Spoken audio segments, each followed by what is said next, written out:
Suspended without pay. Yan ang parusa ng PBA o Philippine Basketball Association sa player na si John Amores matapos masangkot sa pamamaril. Sinabi ng PBA na hindi maglalaro si Amores para sa kanyang koponan sa 49th season ng liga.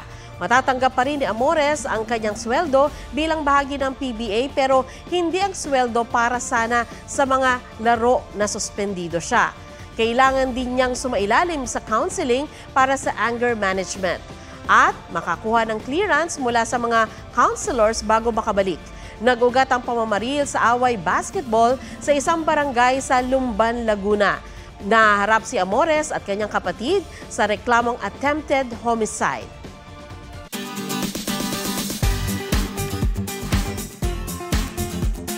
Walang binatbat si Tarzan sa isang babaeng lumambitin at tila tumakbo pa sa ibabaw ng tubig.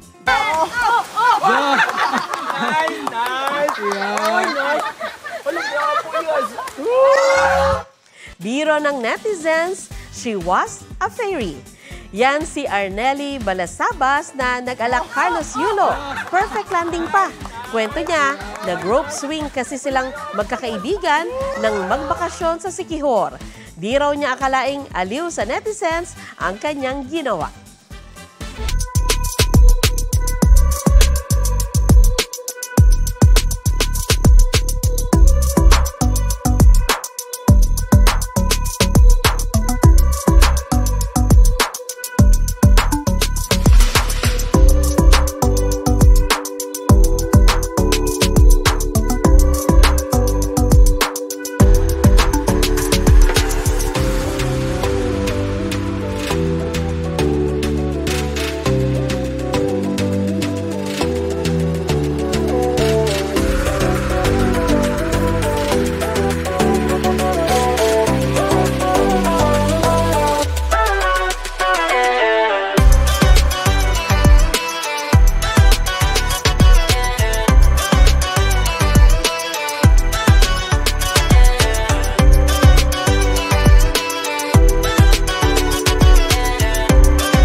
Huwag magpahuli sa mga balitang dapat ninyong malaman.